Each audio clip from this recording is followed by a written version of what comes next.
tous. Dans cette vidéo, on va commencer à détailler un peu la notion de la réduction. Donc, après avoir donné deux exemples concrets sur l'effet de la réduction sur un endomorphisme, on a vu qu'il y a quelque chose qui est très très important, c'est euh, s'intéresser aux éléments propres d'un endomorphisme. Donc le grand 1 va concerner sous-espace propre d'un endomorphisme. Donc ici, on va s'intéresser aux endomorphismes d'un K-espace vectoriel E de dimension finie ou non, et aux matrices carrées de Mn de K. Alors, définition des éléments propres, je prends un endomorphisme, une constante lambda dans K, et x0 un vecteur de E. Lambda est valeur propre de F, si seulement si F moins lambda l'identité n'est pas injectif, autrement dit, n'est pas bijectif, et ceci veut dire que le noyau de f moins l'identité n'est pas réduit à 0. x0 est un vecteur propre de f, si seulement si il est d'abord non nul, ça c'est important, et il existe lambda dans K tel que f de x0 égale lambda x0. On va appeler spectre de f, l'ensemble des valeurs propres de f. Comme ça, on n'a pas... Voilà.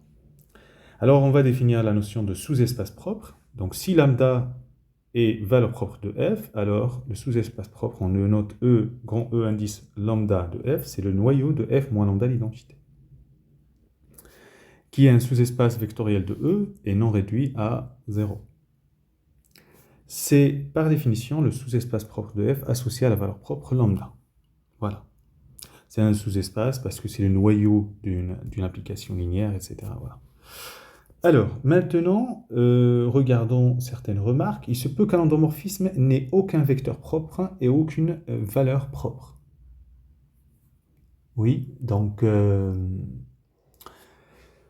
une rotation d'angle π sur 4 dans le plan RE2 n'admet aucun vecteur non nul colinéaire à son image. Voilà. Il n'y aura pas un vecteur, donc un vecteur V non nul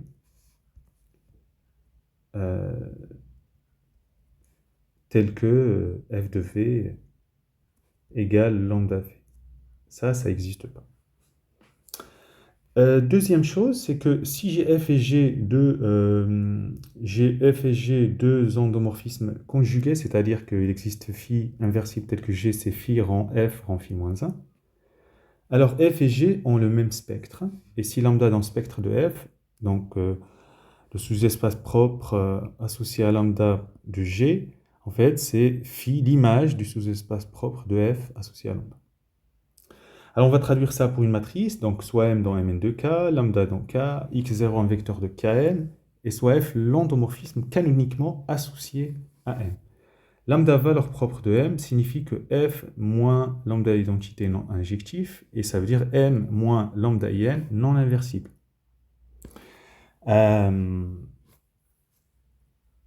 Et donc lambda est dans le spectre de la matrice M, équivalent déterminant de M moins lambda d'identité égale 0. Alors, donc, remarque deux matrices semblables en même spectre, voilà, et une matrice et sa transposée en le même spectre, parce que, regardez, lambda dans le spectre de M, déterminant de M moins, équivalent à déterminant de M moins lambda l'identité, déterminant d'une matrice et déterminant de sa transposée, c'est la même chose, et donc ça veut dire que lambda est dans le spectre de transposée de M. Alors, regardons un premier théorème. Donc, je prends P supérieur égal à 2. Lambda 1, c'est donc P valeur propre 2 à 2 distinctes de l'endomorphisme F. Alors, la somme des sous-espaces propres est directe. Donc, E lambda 1 plus 1, c'est une somme directe. Alors, en fait, on va déduire que, après, donc, quand on va montrer ça, toute famille de vecteurs propres de F associés à des valeurs propres 2 à 2 distinctes est libre. Alors, donc, preuve, supposons qu'il existe un PUPLE des sous-espaces propres associés tel que la somme vaut 0. Donc, on veut montrer que ça veut dire que x1 égale x2 égale 0. En calculant successivement f de 0e, f carré, donc on va appliquer f des deux côtés si vous voulez, f carré jusqu'à fp-1, on obtient le système. Donc ça, puis là, puis f carré, il y aura lambda carré plus kf.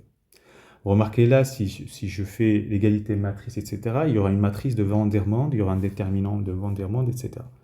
Donc le PUPLE x1, xp est donc solution d'un système d'équations linéaires dont le déterminant de Van der Waals est de lambda 1 p, c'est le produit des lambda j moins lambda i.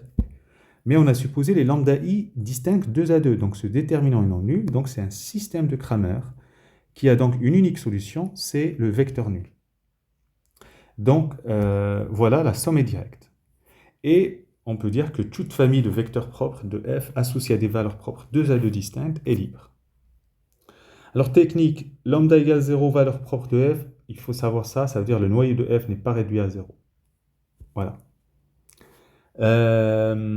Lambda différente de 0, les vecteurs propres, s'il en existe, sont dans l'image de f. Pourquoi? Parce que s'il existe lambda différente de 0 tel que f de v égale lambda v, finalement v c'est f de 1 sur lambda v, qui est dans l'image de f. Alors maintenant, on va parler d'une chose importante, la stabilité endomorphisme induit.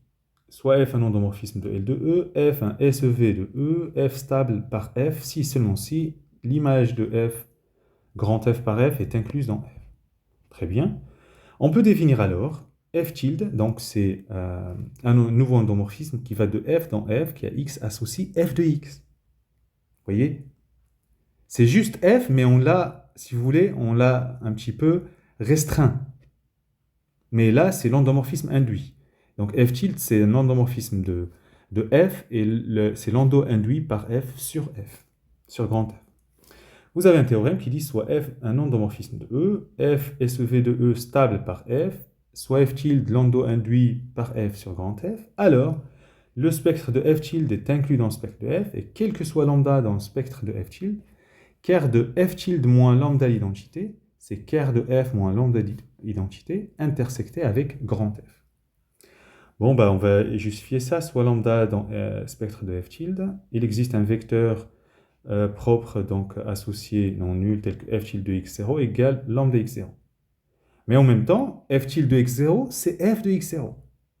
Donc, lambda appartient au spectre de f. Et ker de f tilde moins lambda d'identité, c'est ker de f moins lambda d'identité est pris en les éléments de grand F. Voilà. Alors, la notion de commutant d'un endomorphisme. Alors, f dans L2, un endomorphisme, les commutants, l'ensemble commutant de f, c'est l'ensemble des endomorphismes qui commutent avec f. C'est l'ensemble des g tels que f rangé égale g rang f. C'est une sous-algèbre de L2E, et toutes les puissances de f et leurs combinaisons linéaires sont dans le commutant de f. Ça veut dire, ça c'est vraiment important, on verra quand on va voir polynôme d'endomorphisme, ça veut dire tout polynôme en f commute avec f. D'accord? Gardez ça en tête. Alors, la preuve, le premier, donc, on va le faire rapidement. Donc, f étant fixé,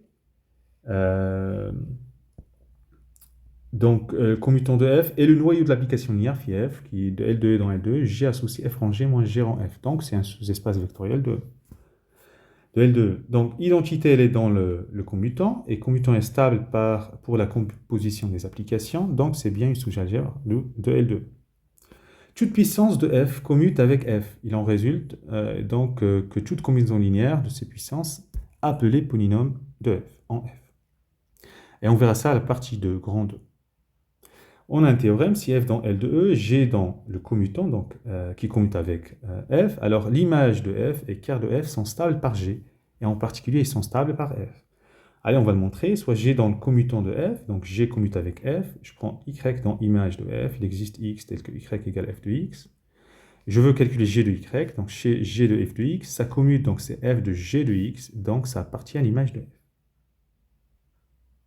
Ok? Donc, ça veut dire, ici, ce qu'on a montré, on a montré ici que y dans im de f implique que g de y appartient à im de f. Voilà. Si x est dans le noyau de f de x égale 0, et j'applique f de g de x, c'est g de f de x, et g de 0 égale 0, donc g de x est dans ker de f. Un petit corollaire, donc si f est dans L de E et g dans le commutant, tout sous-espace propre de f est stable par g. Donc dès que vous avez un endomorphisme qui commute avec f, les sous-espaces propres de f sont stables par g et inversement. Allez, on va le montrer. Soit V un vecteur propre de f associé à la valeur propre lambda, c'est-à-dire V dans E lambda de f. Alors, f de V égale lambda V, et G rang f de V, c'est f rang G, voilà, c'est G de lambda V, et c'est lambda G de V. Mais f rang G égale G rang f. Donc ça, c'est G rang f de V, c'est f rang G de V, qui égale lambda G de V. Ça veut dire que G de V est dans le sous-espace propre de f associé à la valeur propre lambda. Voilà, on va arrêter là, et la prochaine fois, on verra la caractérisation matricielle de la stabilité.